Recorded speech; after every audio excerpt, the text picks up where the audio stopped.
Alors, coucou les gens. Donc je vais faire encore une revue sur un livre pour rester un peu dans le thème on va dire, de trucs qui nous fait un peu réfléchir sur le monde. J'ai un autre livre, donc je me suis dit, pourquoi pas le présenter, hein, why not, comme je dis. Donc il s'agit de Malory Blackman, Entre chien et loup. Voilà, donc ça je sais qu'il y a la suite aussi. Je crois que ça s'appelle La couleur de la haine. Je ne suis pas sûre, il me semble que ça s'appelle La couleur de la haine. Donc voilà. Entre chien et loup de Malory Blackman.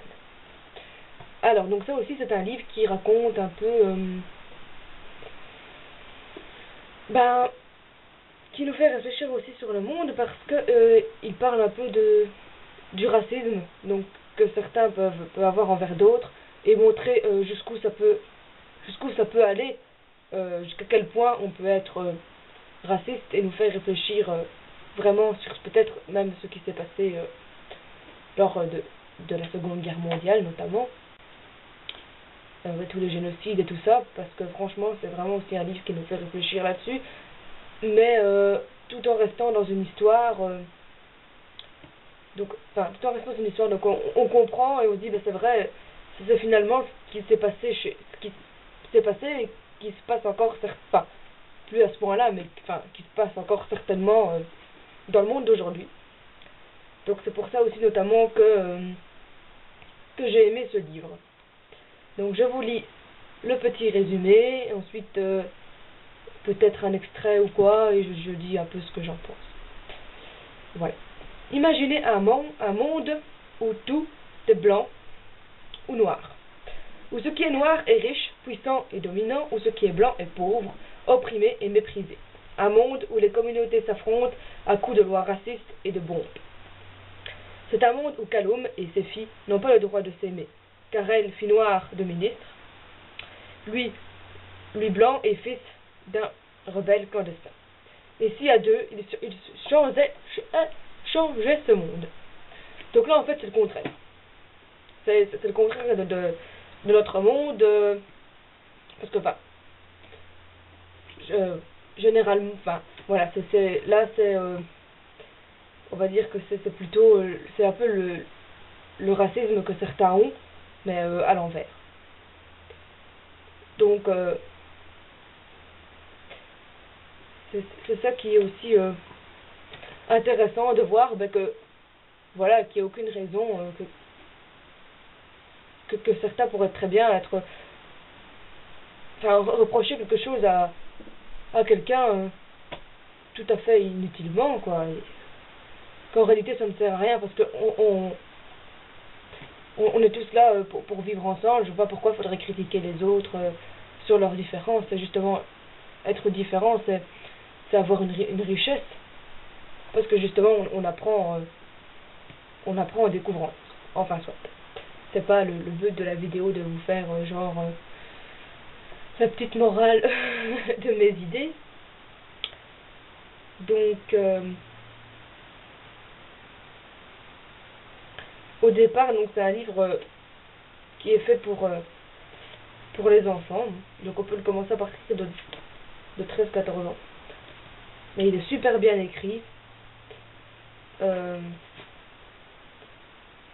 Et en fait aussi, ce que j'aime bien, c'est qu'à chaque fois, on a le point de vue des deux. Donc il y a Callum qui raconte l'histoire, comment lui l'aperçoit de son côté. Et ensuite, il y a ses filles qui racontent un peu la même histoire, et qui racontent, elle, comment elle l'a perçue. Donc je peux peut-être lire un extrait qui n'est pas trop long, bien que YouTube acceptera bien que je dépasse quelques minutes, je l'enquiquine. Ou alors par exemple il dit chacun leur pensée, ce qu'ils ressentent l'un envers l'autre. Donc voilà, ici c'est pas trop long, donc à la page 130, donc le point de vue de Callum. Je ne savais pas si ses filles viendraient, parce qu'en fait ils se rejoignent, voilà, ils se rejoignent, je crois, tous les jours, à peu près tous les jours sur la plage, pour ne pas que les parents soient au courant qu'ils se voient, parce que forcément ils n'ont pas le droit de se voir. Je ne savais pas si ses filles viendraient. En fait, Je n'étais jamais sûre, et pourtant elle venait toujours. Et à chaque fois je me disais, tu vois, elle ne voudra plus avoir tu ne devrais plus avoir confiance en elle. Je me promettais la prochaine fois je n'en douterai pas. Mais là, à chaque fois, la fois suivante, je m'inquiétais, me demandais si cette fille allait me laisser tomber. À quoi tu penses m'a-t-elle demandé. Sa voix m'a fait sursauter. Elle a enfoncé son doigt dans mes côtés. Séphie, ne fais pas ça, je râlais. Tu adores. Séphie souriait en marchant à mes côtés. Non, je déteste. Eh bien, je vois que tu n'es pas de bonne humeur. J'ai pris une grande inspiration et j'ai souri. C'était pas moi, mais mes doutes qui me mettaient de mauvaise humeur. Mais elle était là à présent. Elle était là.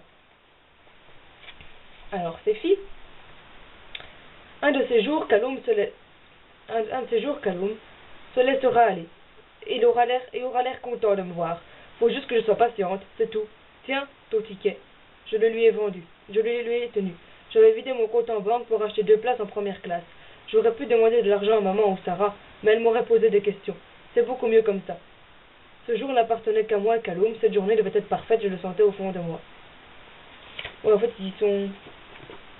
à un moment donné, ils se sont enfuis en train en première classe, mais il faut savoir que lui n'avait pas le droit d'être en première classe, donc ils vont devoir inventer toute une histoire pour justifier le fait que Kaloum soit avec ses filles en première classe. Enfin, donc voilà.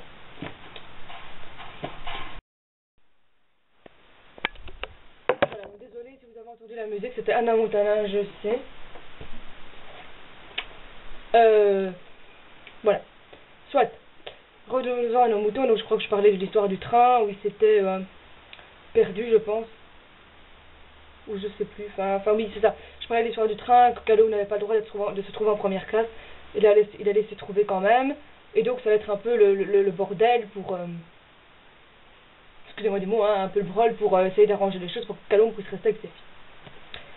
Donc voilà. Alors, il faut savoir que je sais pas si je peux vous le dire. Mais, enfin, je vais essayer de pas trop spoiler, mais ça c'est très difficile. On s'attend à ce que, en fait, ça... Comme c'est un livre pour enfants, on s'attend à ce que ça finisse plus ou moins bien. Or, ben... en fait, personnellement, moi je m'étais pas attendu à cette fin-là.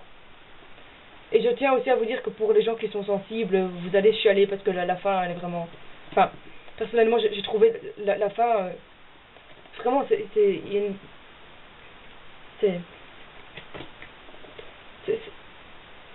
je sais pas comment vous le dire, c'est fort...